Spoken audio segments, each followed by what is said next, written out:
നിങ്ങൾ പ്രതിപക്ഷത്തിരുന്ന 2011-16 കാലം ഉമ്മൻചാണ്ടി ഭരിച്ചപ്പോൾ ഈ വിഷയങ്ങളിൽ നിങ്ങൾ എന്ത് നിലപാട് സ്വീകരിച്ചു? നിങ്ങൾ അതിനെ എതിർക്കുന്ന നിലപാടാണോ സ്വീകരിച്ചത്?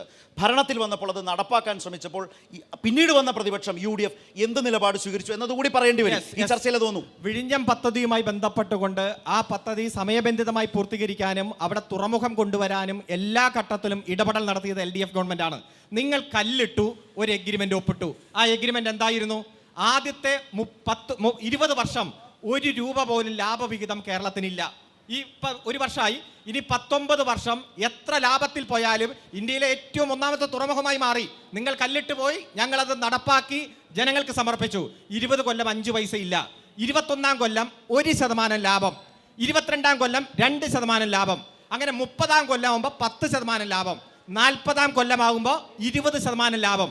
ഇത്തരത്തിലൊരു കരാറ്, ആ കരാറ് ജനങ്ങൾക്കെതിരായിട്ടുള്ള കരാറാണെന്ന് ഞങ്ങൾ പറഞ്ഞു. സത്യം ഞാൻ പറയട്ടെ, 6000 കോടി രൂപ എല്ലാ PPP agreement, public private participation agreement 30 കൊല്ലത്തേക്കേ പാടുള്ളൂ.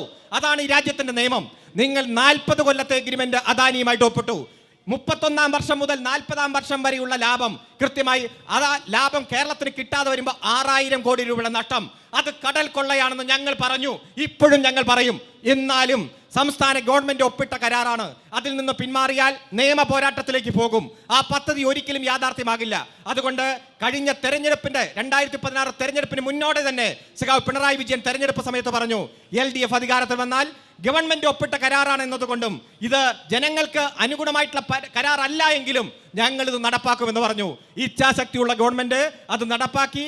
ആദ്യം 2046 പൂർത്തിയാകുമെന്ന് പറഞ്ഞു, പിന്നെ 2028 എന്ന് പറഞ്ഞു. ഇപ്പോൾ പൂർത്തീകരിച്ച് ഇന്ത്യയിലെ തന്നെ ഏറ്റവും വലിയ മദർഷിപ്പ് വന്ന തുറമുഖമായി ഞങ്ങൾ ആ തുറമുഖം നാടിന് സമർപ്പിച്ചു.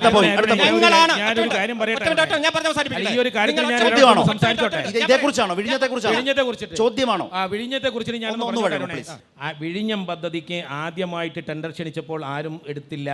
രണ്ടാമതും ടെൻഡർ ക്ഷണിച്ചപ്പോൾ അതെടുക്കാൻ അദാനിയെ കൊണ്ട് നിർബന്ധിച്ച് കൊണ്ടുവന്ന് ഇതെടുത്ത് MOU ഒപ്പുവെച്ച് കരാറ് വെച്ച് ആ സൈറ്റിൽ ബോർഡ് തൂക്കി കൗണ്ട് ഡൗൺ എന്ന് തുടങ്ങി ഓരോ ദിവസം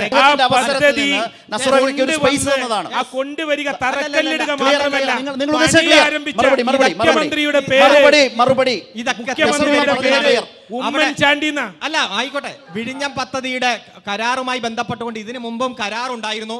അന്നും കരാർ എടുത്തിരിക്കുന്ന കമ്പനി ചൈനീസ് കമ്പനിയാണെന്നും പറഞ്ഞ് അതിന്റെ അനുവാദം നിഷേധിച്ചത് കോൺഗ്രസ് ഭരിക്കുന്ന ഗവൺമെന്റ് ആണ്.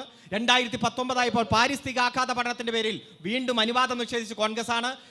ഞാൻ ഒന്ന് ചോദിച്ചോട്ടെ, ഈ കണ്ണൂർ വിമാനത്താവളം ഒറ്റ ദിവസം കൊണ്ട് പരിസ്ഥിതി മന്ത്രിയെ ജയറാം രമേശിനെ സംസ്ഥാനത്ത് കൊണ്ടുവന്ന് 24 മണിക്കൂർ കൊണ്ട് പാരിസ്ഥിതിക അനുമതി ഒപ്പിടിച്ച മുഖ്യമന്ത്രിയുടെ പേര് ഉമ്മൻചാണ്ടി, ഗവൺമെന്റിന്റെ പേര് UDF എന്നാണ്. കണ്ണൂര് പശുവിനെ കെട്ടുന്ന പറമ്പ് കാണിച്ചിട്ട് ഇതാണ് വിമാനത്താവളം ഭാവിയിൽ വരാൻ പോകുന്നതെന്ന് കാണിച്ച് എയർഫോഴ്സിന്റെ ഒരു ചട വിമാനം കൊണ്ടുവന്ന് വന്ന് ഇറക്കി ഉദ്ഘാടനം ചെയ്തത് UDF ഉമ്മൻചാണ്ടി. ഞാൻ വരുന്നത് എറണാകുളത്തുനിന്ന്. അവിടെ യാർഡിൽ കിടക്കുന്ന മെട്രോയുടെ ഒരു ചെറിയ ബോഗി ഓടിച്ചിട്ട് ഇതാണ് ഭാവിയിലെ കൊച്ചി മെട്രോ എന്ന് പറഞ്ഞ് ഉദ്ഘാടനം നടത്തി തെരഞ്ഞെടുപ്പിന് മുമ്പ് പോയവർ നിങ്ങൾ. അങ്ങനെ കല്ലിട്ടും അതുപോലെ വികസന പ്രവർത്തനങ്ങളുടെ ഒരു പരിധിയിലേക്ക് ഒട്ടും പോകാതെ ഈ നാടിനെ വഞ്ചിച്ചവരാണ് നിങ്ങൾ. ഞങ്ങൾ വാക്കുപാലിച്ച് വികസന പ്രവർത്തനങ്ങൾ നാടിന് സമർപ്പിക്കുമ്പോൾ നിങ്ങൾ പറയും ഉമ്മൻചാണ്ടിയാണ്, AK ആന്റണിയാണ്, കണ്ണോത്ത് കരുണാകരനാണ്. ആയിക്കോട്ടെ, ജനങ്ങൾക്കറിയാം ആരാണ് വികസന പ്രവർത്തനങ്ങൾ സമയബന്ധിതമായി പൂർത്തീകരിക്കുന്നത്.